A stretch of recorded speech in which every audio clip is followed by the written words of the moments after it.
Hi friends, welcome back to my channel. My name is Dana and I am so excited to be sharing my love of makeup and beauty with you all. Recently I shared a video of some popular makeup products or techniques that personally I'm not a fan of or they just don't work for me. And today I thought I would do the opposite, so a little bit more of a positive video. These are products that overall I feel like people either didn't really like or never really got talked about in the first place, or things that are just generally accepted not to be very good that I personally love. Now, as with my last video, which I'll link up here if you haven't seen it, I'm not saying any of these products are better than anything else. I'm not even saying that the people who don't like them are wrong, and if you don't like them, totally fine. It's very much a personal preference, and there's lots of people who do like these products, even if they're overall not considered as good as some of the products in my previous video. Everything is just about personal preference and opinion, so we don't have to agree. Friends don't have to agree on everything. But I'd love to hear from you if any of these products also work for you. Some of the products I have to talk about I physically have with me. Some of them I know I have but I couldn't find, so I'll just include a picture when I can't. So the first one I want to talk about is not really a product but more of a technique or a style, and that is colorful eyeshadow. And yes, lots of people love colorful eyeshadow, but it's generally accepted that it's not a day-to-day look. It's especially not accepted for offices or school or things like that. Generally, it would be considered more of a fun or nighttime look.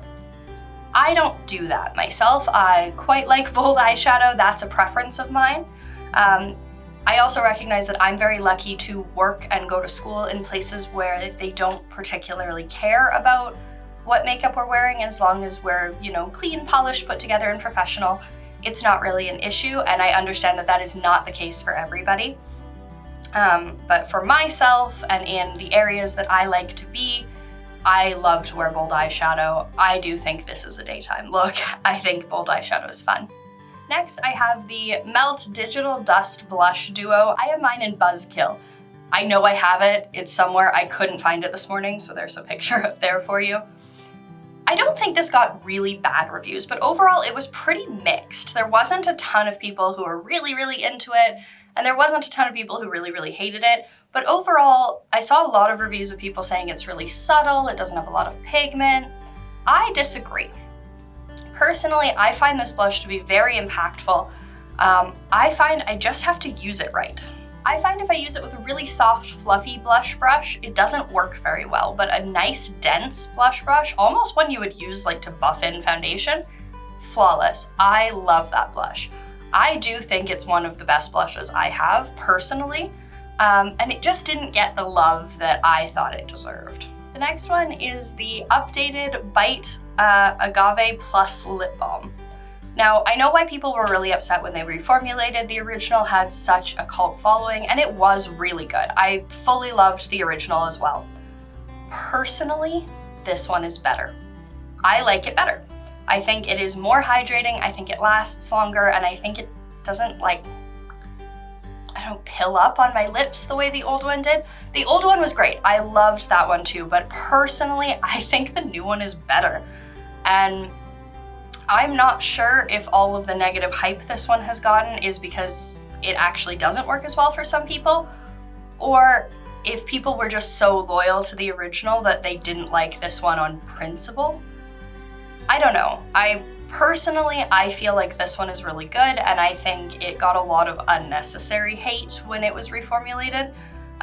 But again, the reformulation might not work for lots of people, and that might be why, and maybe I'm just lucky. I don't know, but I like this one. I think it's good.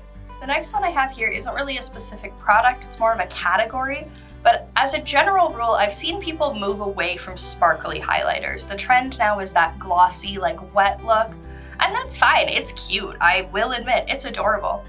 But I love sparkly highlighters. I don't mind. It really doesn't bother me.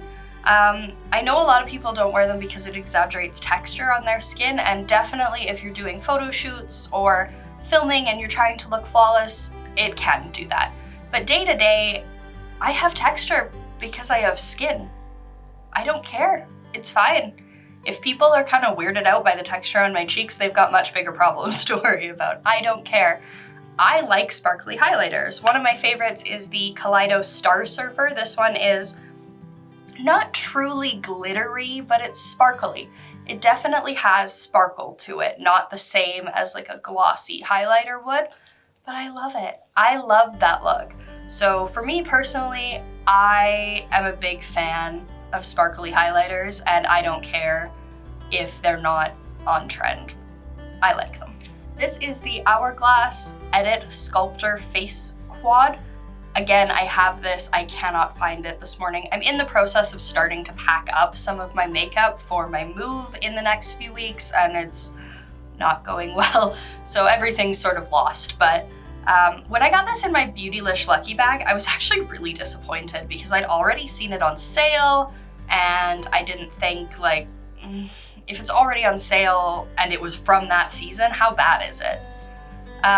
And part of me gets why people dislike this, largely because it's my skin tone, and I'm pretty pale. It's not gonna work for lots of people, and that is an issue Hourglass needs to reckon with if they want to stay relevant. They do not make enough shades for the variety of skin tones that exists in this world, and that is not okay. And I actually don't really buy from Hourglass much anymore because of that reason, even though a lot of products do suit my skin tone. Didn't really have a choice with this one. I got it in a subscription box and it wasn't a product I could pick. I do really like it. I think it's good.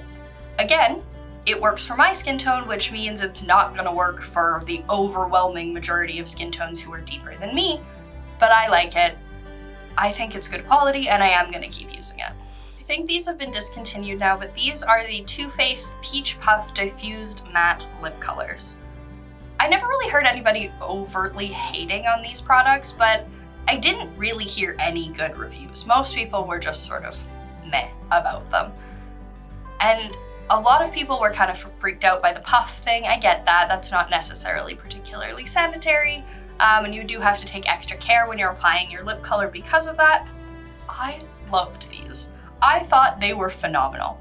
They were a soft, not blotted, like they didn't quite go blotted like, say, the ColourPop blotted lips did or a lip stain does. They were a color, but they were soft and sort of light. They were matte, but not all the way dried down, so they did transfer a little bit, but they were really comfortable to wear, super easy to reapply. They smelled really good too. They smelled kind of like figs. They were quite nice. Not peaches, which is weird. They smelled like figs, but they were really, really good. I still have a tiny little bit left of the last two, my two newest ones that I bought the most recently.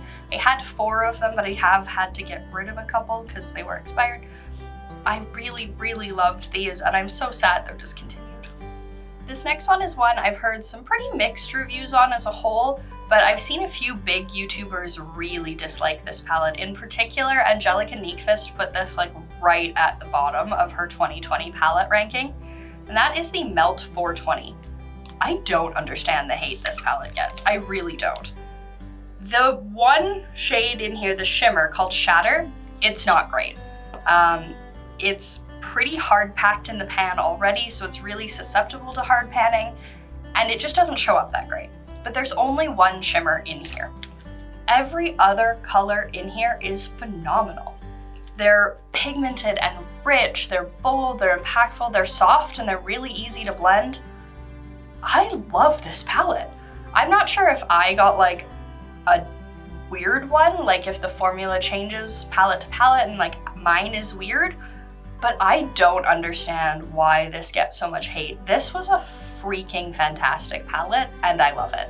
This is another one with really mixed reviews, because if you look on the Sephora reviews, this has excellent reviews. But if you look on YouTube, it has extremely negative reviews, and I'm not sure why there's a disconnect there, but the beauty community, especially larger YouTubers, tend to dislike this, whereas lots of people, just general consumers, tend to really like this. I don't know why, but personally, I really like the Kopari coconut deodorant.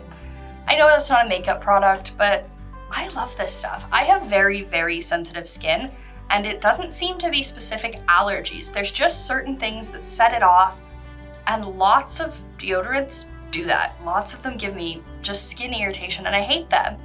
I love this. I don't find I smell, I don't find I sweat through it. I really, really like this. I don't understand the weird mixed reviews. Again, everybody's body chemistry is different, so everybody is gonna have a different experience with a different product, but I like this. I think this is great. And to end on a more fun note, I have the Anastasia Beverly Hills Subculture palette. This is another one where I absolutely get why people don't like this. The product is very soft. The powders aren't hard pressed. They're very, very light, they're very soft, and that can cause a lot of fallout. I prefer that. I don't like fallout, nobody does, but I prefer soft, fluffy eyeshadows that are really easy to blend and are very pigmented. And that is what Subculture is. I know not a lot of people loved it, and I totally get why some people didn't like it, but for my personal makeup preferences, this is the exact formula that I love because it is really bold, but very easy to blend, very easy to work with. It does not go patchy on me. I think this is really, really good. There's a couple shades in here, Electric in particular, that I don't love, and Electric keeps hard panning on me, so I keep having to like scrape the top off, but it's fine. The rest of the palette is so good. I love it, and it makes me sad how much hate this palette got because I do think it's really good, and I personally think it is exactly on par with Soft Glam, Modern Renaissance, and her other really popular ones. So that was all 10 makeup opinions that I had to talk about today. Do you have any makeup products that you love that other people just don't seem to be on board with? Or what about techniques that you like to use that other people don't seem to be into? I'd love to hear from you in the comments below. If you like this video, please give it a thumbs up, and I'd love for you to subscribe and to see you back in my next one. Bye!